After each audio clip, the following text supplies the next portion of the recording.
You know, and that's what pisses me off about wrestling, because in wrestling, when guys in power who are fucking idiots and they want to get back on you, they bury you on TV, which is not cool because you're fucking with your own product. And I'll give you an example, Gail. I think I've told this to Glenn before. If you were watching, you know, Modern Family, right? And let's say Ed O'Neill was always hitting up on the girls backstage, and the writers were, let's teach him a lesson. Let's make him out to be an unfunny, miserable jack off on the show.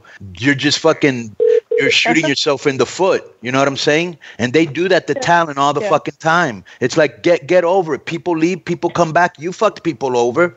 You know, it is what it is. You know, you know what I'm saying? It's like if you left a baseball team, then when you come back, you know, you're the best hitter on the team, but they're going to put you in ninth, you know, just to teach you a lesson. I understand. It just really hurts the show overall, I think. Like, why not make the best card you can make? I just don't get it. Well, I'm frustrated for him. Not just that, Gail. They really did him or nobody else any favors when they did that ridiculously stupid storyline that one guy was his son. Remember? Jason Jordan. Oh, yeah. Jason Jordan. I can follow everything on social media, right? Right. Pretty much. I mean, there's so much wrestling. There's no way to keep up with it all unless Always Home. And so I saw this build up on social media of this big announcement from Kurt Angle. And I remember thinking, I was waiting. And then I had heard after that it was the announcement of his illegitimate son, right? Is that correct? Illegitimate son? Yes. Yeah. I don't know. And I was like, whoa.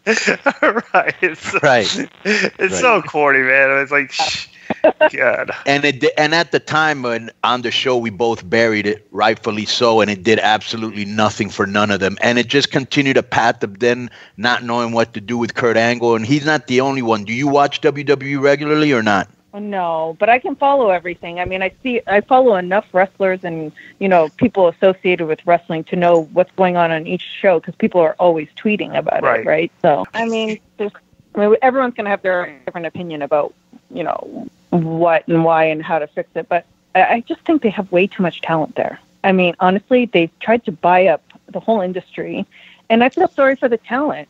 These are, you know, missed years of being utilized. And, you know, for me, when I was there, it was a totally different time, but I started late in the business. So for me, I was like in my 30s when I went back, and I was just like, oh my God, I can't waste my time. I don't have, you know, years to wait for maybe an opportunity. You know, I was just like, I need to use my talent now. And I just feel like a lot of the talent there is just sitting down there. Yeah, they're wrestling, but I mean, how many people are actually getting really pushed right now? And that's what's funny, Gail, because like when you're in your 20s, you don't really give a shit because you're young. You're like, I got time. So you can go into with a more carefree attitude. You know what I'm saying? But when you're in your 30s, you're like, all right, shit just got real because I don't got a long window left in this thing. So if you're not going to use me, I don't want to be here. You know what I'm saying?